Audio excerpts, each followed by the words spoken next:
छत्तीसगढ़ में एक बड़ा वर्ग आदिवासियों का है। प्रदेश में 29 विधानसभा सीटें आदिवासियों के लिए आरक्षित हैं। इन आदिवासी सीटों पर फिलहाल सबसे ज्यादा कब्जा कांग्रेस का है।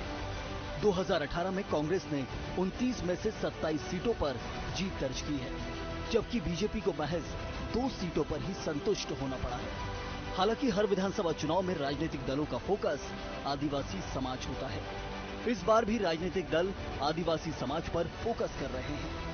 कांग्रेस विश्व आदिवासी दिवस को गौरव दिवस के रूप में मनाने जा रही है, जिसे लेकर वरिष्ठ बीजेपी नेता और पूर्व मंत्री ब्रजमोहन अग्रवाल ने तंज कसा है। उन्होंने कहा कि जब आदिवासी ये दिन को गौरव दिवस के रूप में मनाएगा, तब जाकर लगेगा कि भूपेश सरकार ने आदिवासी दिवस को गौरव दिवस के रूप में स्थापित किया है। सरकार का दिवस नहीं है, सरकार कौन सा नया काम कर रही है।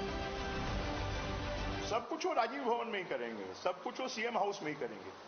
जिस दिन आदिवासी दिवस को हमारा आदिवासी समाज गौरव दिवस के रूप में मनाएगा, उसमें उत्साह का संचार होगा। वहां पर मादर बजेंगे, वहां ढोल की थाप होगी, वहां पर नृत्य होंगे। तब लगेगा कि इस भूपेश बघेल की सरकार ने आदिवासी दिवस को गौरव दिवस के रूप में स्थापित किया है। वास्तव में तो यह दिवस कोई भूपेश बघेल की सरकार का दिवस नहीं है, ये तो विश्व आदिवासी दिवस है। तो उसमें कौन सा नया काम कर रहा है। कांग्रेस जहां आदिवासी वर्ग को साधने के लिए तमाम कवायद कर रही है, तो वहीं इन कवायदों पर बीजेपी ने तंज भी कसा है। बीजेपी के तंज पर पलटवार करते हुए कांग्रेस ने कहा कि ब्रजमोहन अग्रवाल अपनी आंखों से पट्टी खोल लें। सावन के अंधे को हरा ही दिखता है। भाजपा में आदिवासियों का शोषण हुआ, वे उसके भागीदार रहे। ब्रजमोहन की सरकार ने आदिवासियों पर ध्यान नहीं दिया। आदिवासियों की संस्कृति, आदिवासियों को सहेजने का काम भूपेश सरकार ने किया है। भूपेश बघेल के मुख्यमंत्री बनने के बाद आदिवासी दिवस पर छुट्टी दी जा रही है। आदिवासियों के संवैधानिक अधिकारों का बहाली किया जा रहा है। आदिवासियों की संस्कृति को देश दुनिया के सामने लाया जा रहा है। तो भारतीय जनता पार्टी को पीड़ा हो रही है। ब्रजमोहन अग्रवाल जैसे शोषक नेता इसमें सवाल खड़ा कर रहे हैं। प्रदेश की सियासत में हमेशा से आदिवासी समाज प्राथमिकता पर रहा है, लेकिन चुनावी साल आते ही एक बड़ा मुद्दा आदिवासी समाज का भी सामने आता है। हालांकि विश्व आदिवासी दिवस को गौरव दिवस मनाने को लेकर रार छिड़ी हुई है, लेकिन इन सब के बीच आखिर 2023 विधानसभा चुनाव में आदिवासी किस करवट बैठेगा, ये तो चुनाव के बाद ही पता चलेगा। Bureau report, BSTV Raipur. नमस्कार, जवाब तो देना होगा में आप सभी का स्वागत है। मैं हूं डॉक्टर अवधेश मिश्रा।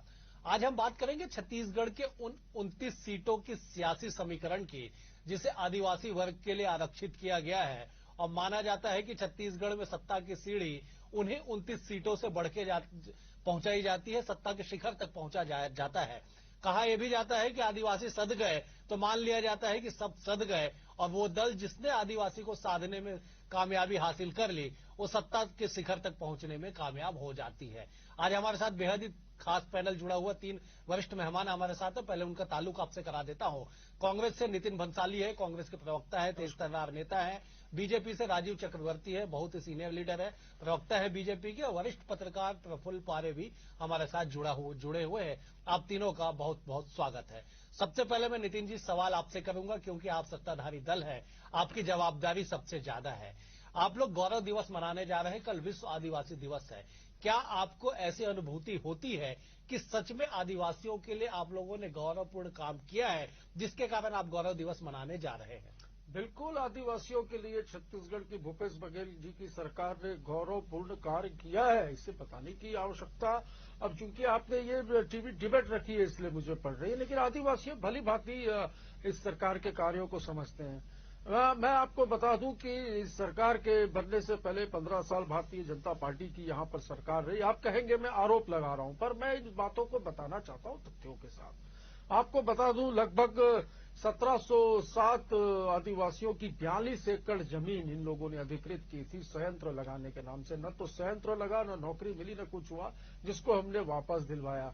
अब मैं आऊंगा आरोप पे, क्योंकि अभी डिबेट ही है कि हमने गौरव पे काम किया, हमको गौरव है। इन्होंने, भारतीय जनता पार्टी के नेताओं ने 2003 के अपने क्या बोलते हैं, संकल्प पत्र बोलते हैं उसको, उसमें कहा था आदिवासी के परिवार को, प्रति आदिवासी के परिवार को नौकरी देंगे और जर्सी गाय देंगे। आज तक नहीं मिली। अब वो तो 18 तक के दे देनी थी, पर उन्होंने दी भी नहीं। आदिवासियों ने तो रस्सी भी खरीद ली थी।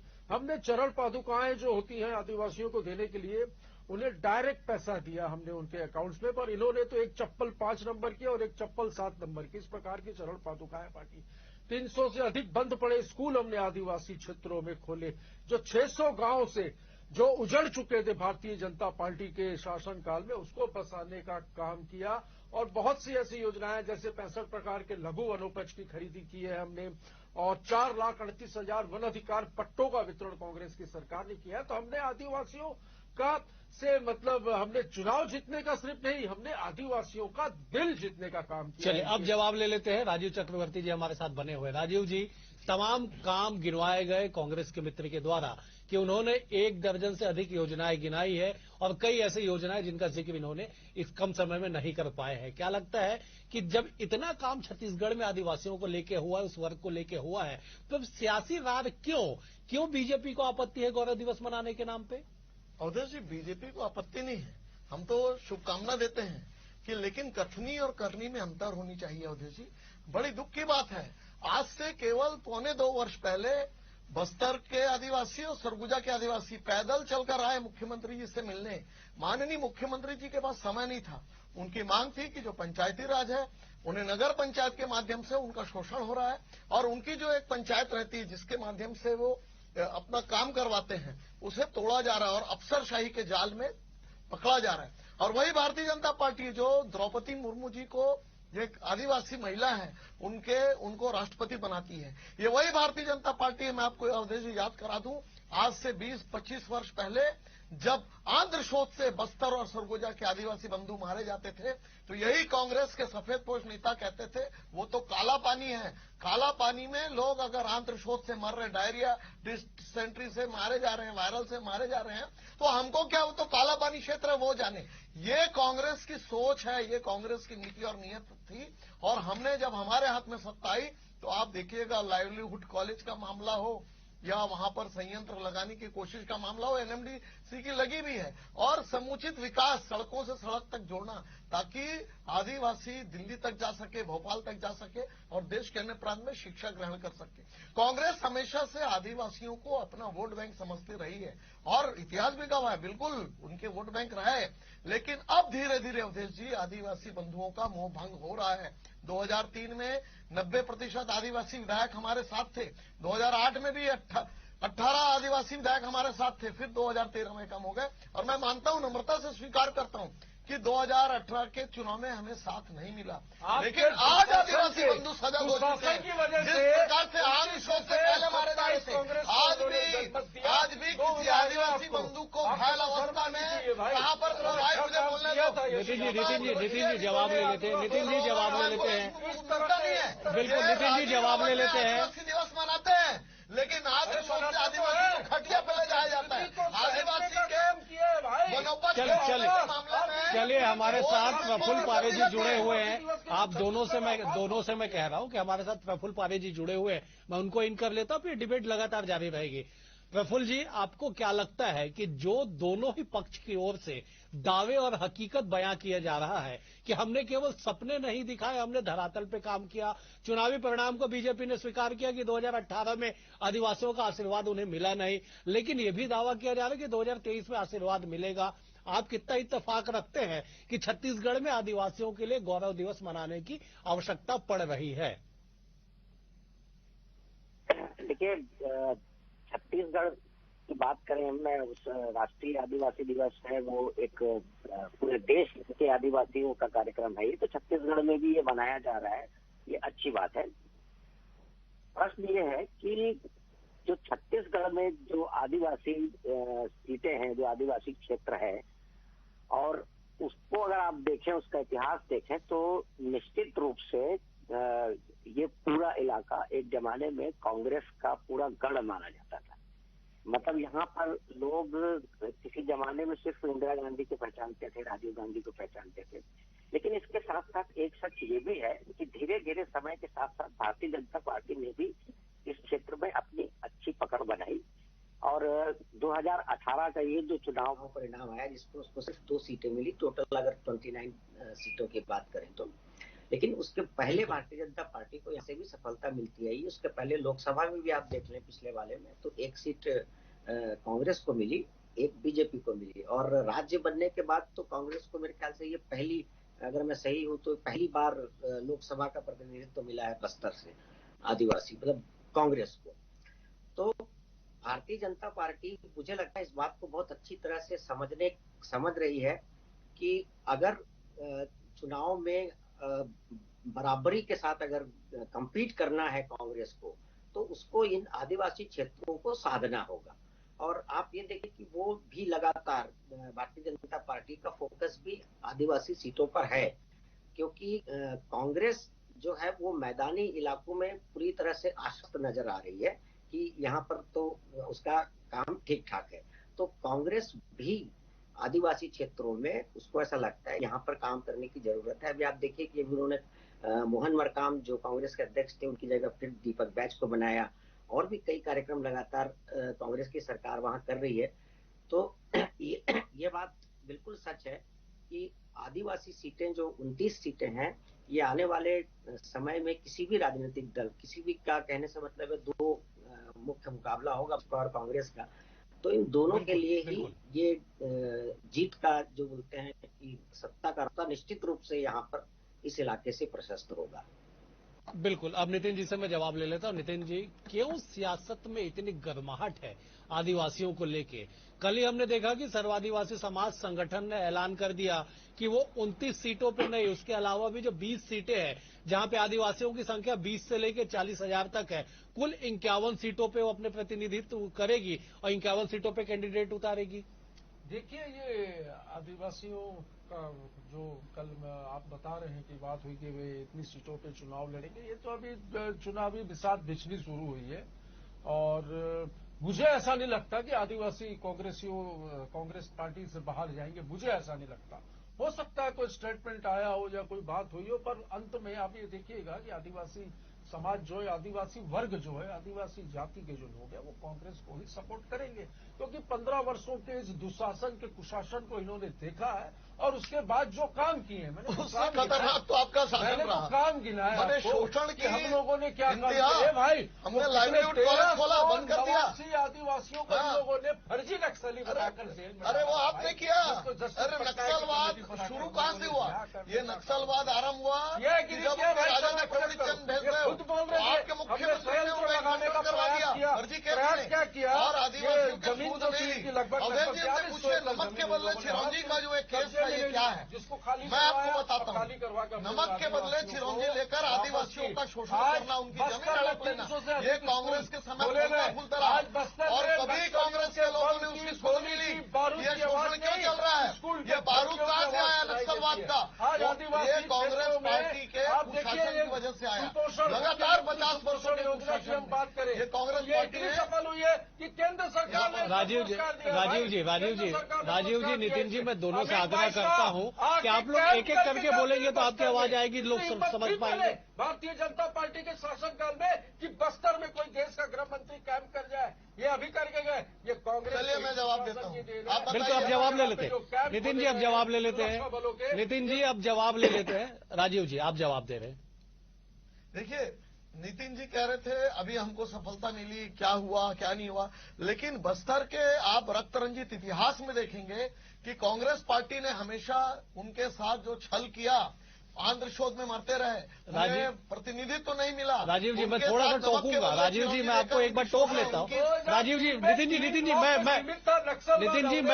मैं कुछ ऐड कर रहा हूँ। नितिन जी, मैं कुछ ऐड कर रहा हूँ। देखिए, सन 2000 में नितिन जी मैं ऐड कर रहा हूँ। सन 2000 में छत्तीसगढ़ राज्य का गठन हुआ। 2000 से लेकर 2003 तक कांग्रेस की सत्ता रही। माना जाता है कि शिशुकाल छत्तीसगढ़ का उस वक्त में था, लेकिन 2003 से लेकर 2018 तक बीजेपी की सत्ता रही। आप लोग सत्ता में काबिज रहे। 18 में जब सत्ता का परिवर्तन आया तो आप फिर बार बार जो है आरोप लगा रहे हैं कि नमक के बदले चिरौंजी। अब हम इस पे नहीं जाएंगे कि चिरौंजी किस ठेकेदार, के द्वारा खरीदी जाती थी और वो ठेकेदार किस दल के होते थे। अगर उस पर जाएंगे तो एक लंबा इतिहास निकालना पड़ेगा। बहरहाल मैं केवल इतना जानना चाहता हूं, हमारे दर्शक को आप लोग इतना बताइए कि आदिवासी दिवस पे कल हम कांग्रेस जो है वो आदिवासी गौरव दिवस मनाने जा रही है। आप लोग कह रहे हैं कि आदिवासियों का आशीर्वाद आपको मिलेगा, तो क्यों मिलेगा ऐसा दावा आप लोग जो कर रहे हैं, इस दावे के पीछे आधार क्या है राजीव जी? चूंकि ये पिछले 4.5 वर्षों में आदिवासियों का दमन शोषण हुआ, ये कहते हैं कि हम 64 नितिन जी एक बार जवाब, नितिन जी जवाब देने दीजिए, नितिन जी जवाब देने दीजिए, नितिन जी जवाब देने दीजिए, नितिन जी जवाब देने दीजिए।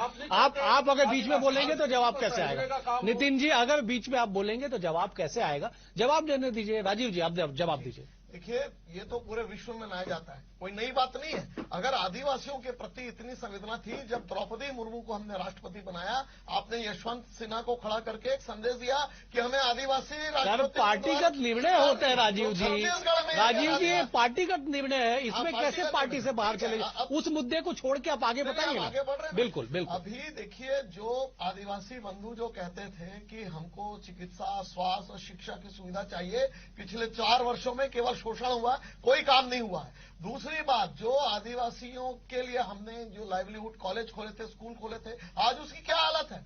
बहुत ही नहीं। केवल आदिवासी दिवस इवेंट मनाने से नहीं होगा, उनकी जो दैनिक आवश्यकता है, उनकी वित्तीय स्थिति के हालात को ठीक करना, अगर ऐसा करते और आप आदिवासी दिवस मनाते तो हम भी आपको शुभकामना देते। चलिए प्रफुल्ल जी से मैं एक बार प्रफुल्ल जी को इन कर लेता हूँ। राजीव जी मैं एक बार प्रफुल्ल जी को इन कर लेता हूँ। प्रफुल्ल जी, क्या आपको लगता है कि जो दलीलें दी जा रही है, बीजेपी कह रही है कि उन्होंने 15 साल तक बेहतर किया, कांग्रेस कह रही है कि पहले 3 साल और अब पौने 5 साल उन्होंने बेहतर किया, तो सवाल यह है कि राज्य गठन के 23 साल बाद भी आदिवासियों को सियासत का मुद्दा बना के सियासत में आदिवासी को क्यों जोड़ के देखा जा रहा है?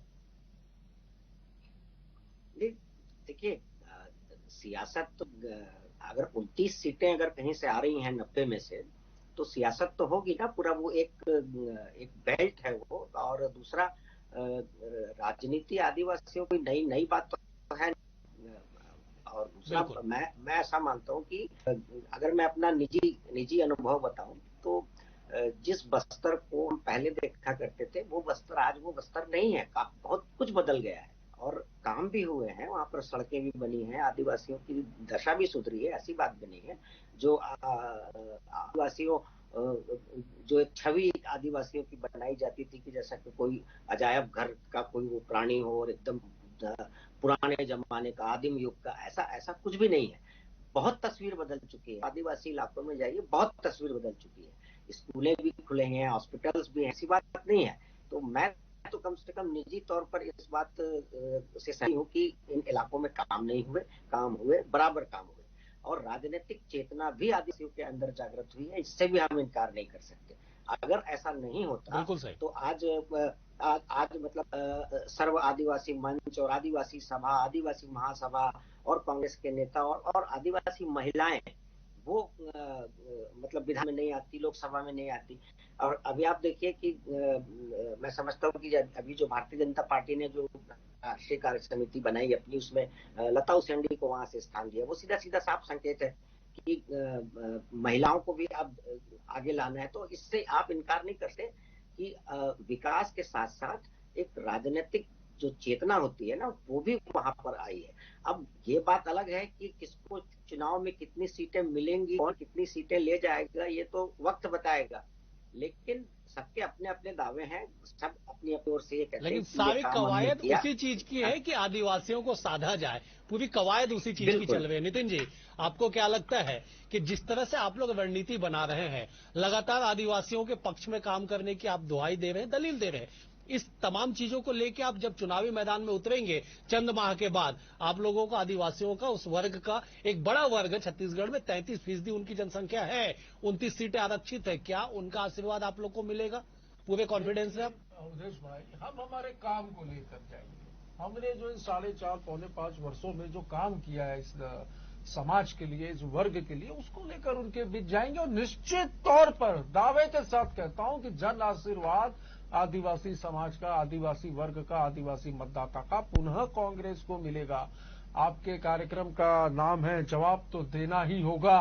तो जवाब तो इनको देना होगा बिल्कुल भारतीय दूंगा। जनता अवधेश पार्टी जी। वालों को कि 15 सालों में जर्सी गाय देंगे, बोले थे 1 लीटर ठीक है, अब जवाब ले लेते। है ना? जर्सी गाय आप और एक बार एक बता तो चुके हैं, क्या जर्सी गाय बता, नौकरी देंगे सरकार, अब ले लेते, जवाब ले लेते। कुछ कहा राजीव था, जी जब जवाब ये दीजिए, हड़प राजीव जी हुई, जवाब दीजिए आप। तो जवाब तो लेकिन देना उनसे ही आग्रह होगा। करिएगा कि बीच में बिल्कुल आप जवाब खराब दीजिए, नहीं आप जवाब दीजिए। नितिन जी बहुत समझदार प्रवक्ता है, वो शांत बैठेंगे, आप बोलिएगा। अभी बस्तर के एसपी ने पत्र लिखा पिछले ग्रीष्मकालीन सत्र में कि भीषण पैमाने पर धर्मांतरण हो रहा है।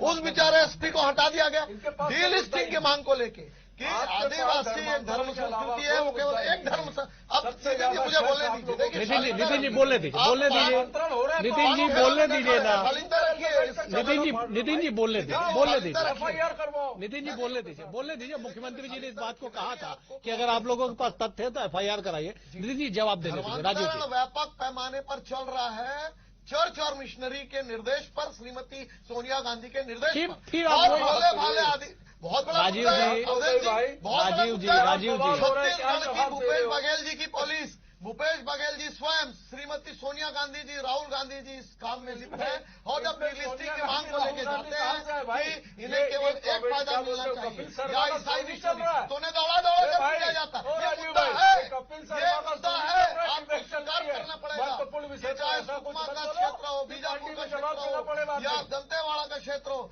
हर जिले में डिलिस्टिंग की मांग को लेके जा रहे हैं। सरकार की, कांग्रेस सरकार की जमीन खिसक चुकी है। कांग्रेस सरकार जवाब देने की स्थिति में नहीं है कि कितने बार अब डंडों से पीट पीट कर आदिवासी बंधुओं को प्रताड़ित करोगे। लेकिन आज का बस्तर का आदिवासी जाग चुका है, वहां के मुड़िया माली जाग चुके हैं कि आप केवल धर्मांतरण का काम कर रहे हैं और चाह रहे कि धर्मांतरण हो जाए और आपके वोट बैंक तैयार हो जाए। लेकिन वोट बैंक की आड़ में आप जिस प्रकार से वहां पर प्रताड़ित कर रहे हैं, जिस प्रकार आदिवासियों को दौड़ा दौड़ा कर पीटा जा रहा है, वो प्रवीण चंद्र भसदेव की हत्या की याद दिलाती है कि किस प्रकार से उनके राजा को मारा गया। तो वही काम कर रहे हैं। तो देना ही होगा। खरीदने की बात 15 दिन में 15 दिन में बंद कर दिया गया। हमारे देखिए समय का अभाव है। नितिन जी, राजीव जी, समय का अभाव है। मैं 1 मिनट में, मैं 10 सेकंड में प्रफुल्ल जी से एक फाइनल कमेंट ले लेता हूं। प्रफुल्ल जी, फाइनल कमेंट आपका, क्या ये सियासत